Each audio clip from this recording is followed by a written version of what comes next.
Welcome back to our channel. তো অনেক দিন পর তোমাদের সাথে এইভাবে রান্নাঘর থেকে আমি কথা বলছি, কারণ অনেক কদিন হলো আমি ডেইলি রুটিন ফিরতে পারছিলাম না, মানে ঠিক মতন কথা হচ্ছিল না। সকাল থেকে কেমন ধরনের যেন ব্লগগুলো শুরু করছিলাম।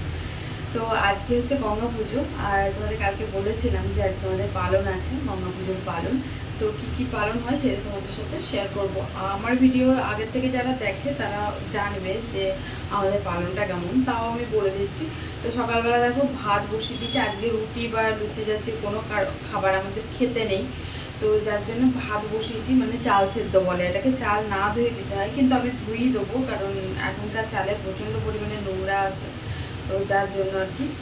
আর এদিকে তরকারিটাও চাপাবো, তো পটল আলু সিদ্ধ চাপাবো, তার সাথে ছোলাটাও দিয়ে দেবো, সমস্তটা একসাথে সিদ্ধ হবে। দেখাচ্ছি তোমার। জানো তো এই তরকারিটা দেখতে এরকম হলে কি হবে, এই তরকারিটা কিন্তু দারুণ টেস্ট হয়। তোমরা যারা ডায়েটে আছো বা যারা আর কি এমনি নিরামিষ দিনে খেতে যাও, তাহলে একবার এই রান্নাটা ট্রাই করো। আর হ্যাঁ, এই রান্নায় কিন্তু কোনো রকম তেল বা কিচ্ছু যাবে না, কারণ আজকে আমাদের তেমনভাবে কিছুই খেতে নেই, শুধু ঘিটা খেতে পাবো। তাই এই যে কড়াইয়ে জলটা গরম হয়েছিল, তারপর আলু পটল আর ছোলার ডাল আগের দিন যেটা ভিজিয়ে রেখে দিয়েছিলাম সেটা দিয়ে এই যে দেখতে পাচ্ছ এরকম টেক্সচারটা হয়েছে। মানে সিদ্ধ টিদ্ধ হয়ে যাওয়ার পর একটুখানি আর কি ঘি দিয়ে তারপর কড়াই রেখে দিলাম, কারণ যেহেতু 2-3 বার গরম করতেই হবে, তাই আর কোনো রকম ঢাললাম না কোনো কিছুতে। এখানেই ঢাকা দিয়ে এখন চলে যাব সমস্ত কাজবাজ সেরে চলে আসলাম দোকানে। আর আজকে যেহেতু বৃহস্পতিবার ছিল, তাই ও মালা এনে দিয়ে গেছিলো। ঘরের ঠাকুরকে তো ও দিয়ে দিয়েছে, কিন্তু দোকানের দায়িত্ব তো আমার, দোকানের ঠাকুরটাকে আমিই দিই। তো অনেকটা টাইম লাগে আমার পুজো দিতে, আর বৃহস্পতিবারটা বেশি টাইম লাগে, কারণ পুরো সিংহাসনটা একটু ঝাড়ামোছা করি তো তার জন্য। আর মাথায় জল দিয়েছিলাম, চুলটা আঁচড়ায়নি, মানে ওই রকম নিয়ে আর কি চলে এসেছে। না ভিজে চুল এমনিতেই আঁচড়ালে দেখবে খুব পরিমাণে ওঠে, যার জন্য আর কি আমি আঁচড়াই না, কারণ একটুখানি শুকায় তারপর আঁচড়াই। আর আজকে এমনিতেও অনেকটা তাড়াতাড়ি আসবো বলে আর কি শপথ নিয়েছিলাম যে প্রত্যেক দিন দেরি হয়ে যাচ্ছে, আজকে একটু তাড়াতাড়ি যাব। তাই কোনো রকমের স্নানটা করেই চলে এসেছি। আর আজকে তেমনভাবে তো তামজাম করে স্নান নেই, যেহেতু সাবান টাবান মাখতে পাবো না আজকে। তো হ্যান্ড ওয়াশটা করেছি, সবই করেছি, বডি ওয়াশ দিয়েছি, সাবান দিইনি। আর বডি ওয়াশে দেখবে তাড়াতাড়ি স্নান হয়ে যায়, তো আমার তো হয় একদম ছোবড়ার মধ্যে নিয়ে নাও, দিয়ে একদম ঘষে নাও, তাড়াতাড়ি হয়ে যায়। আর এদিকে দেখো একটা কাস্টমার এসেছিলো, তো কাস্টমারটা আর কি মনের মতন কাস্টমার, যার জন্য ওর সাথে অনেকটা কথা বলছিলাম আর হাসি মজাও করছিলাম। পার্লারে সত্যি অনেক দিন পর এরকম হাসলাম আমি, অনেক দিন পর আমার হাসতে না খুব ভালো লাগে। তারপর দেখো নিজে নিজেই একটুখানি ডান্স করছিলাম, কারণ তোমরা তো হয়তো জানো না অনেকে, বা অনেকে জানো যে আমার প্রথম ভালোবাসা কিন্তু ডান্স। তো একটা গানের উপর করছিলাম।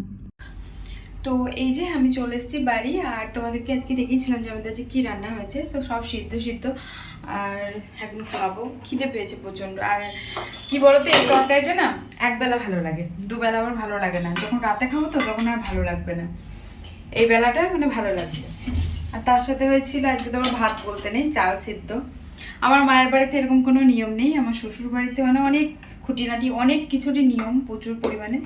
তো দেখো, আমি নিজের মন থেকে সত্যি করে একটা কথা বলবো, আমার যেটুকু হয় আমি সেটুকু পালি, তো যেটুকু হয় না সেটুকু আমি পালতে পারি না। তো আমি জানি না কেন, আমার যেটুকু হয় আমি সেটুকু পালি, এই হচ্ছে ব্যাপার। আমার পর একদম নিষ্ঠা ভরে পারে। তো চলো খাওয়া দাওয়া। এই যে যাচ্ছি এখন দোকানে, আর আজকে না আমার প্রচণ্ড ঘুম পাচ্ছে, কেন কি জানি। আর তোমাদেরকে মনে হয় বলাই হয়নি, আজকে আমরা এক জায়গায় যাবো জানো তো, রাত্রিবেলাতে। খুব ঘুম পাচ্ছে আমার। তো এই যে এসে একটুখানি শুলাম চেয়ারের মধ্যে, এমনি চেয়ারটাকে হেলিয়ে নিয়ে। আর যা কাস্টমার আসলে বলবো যে আজকে আমি একটুখানি বিশ্রামে আছি, তোমরা আমাকে বুড়ো করে দিয়ে চলে যাও, আমি আজ বিশ্রামে আছি। আজ আমার খুব ঘুম পাচ্ছে, বুকে ব্যথা করছে। জল খেলাম, চল একটু রেস্ট নিই, তারপর কথা বলছি তোমাদের সাথে।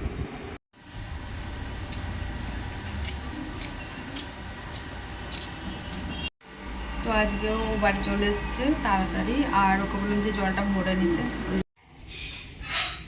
তো গুড ইভিনিং বন্ধুরা, এখন বাজে হচ্ছে সন্ধ্যে 8টা। আমি চলে এসেছি বাড়ি, কারণ তোমাদেরকে বলেছিলাম যে আজকে যাবো আমরা খাটো বাবার কাছে, তো যার জন্য খাওয়া দাওয়া করতে হবে। তরকারিটা গরম করছি, গরম করে খাওয়া দাওয়া করে স্নান টান করবো। ওই মাঝদানিতে 9:30 পর্যন্ত বেজে, মানে 9:30 মতন বেজে যাবে, তারপর বেরোবো। তো চলো আজকের মতো ব্লগটা তাহলে এখানে এড করছি, নেক্সট ব্লগ আবার শুরু হচ্ছে, আজ থেকেই শুরু হবে। তো চলো টাটা, গুড নাইট।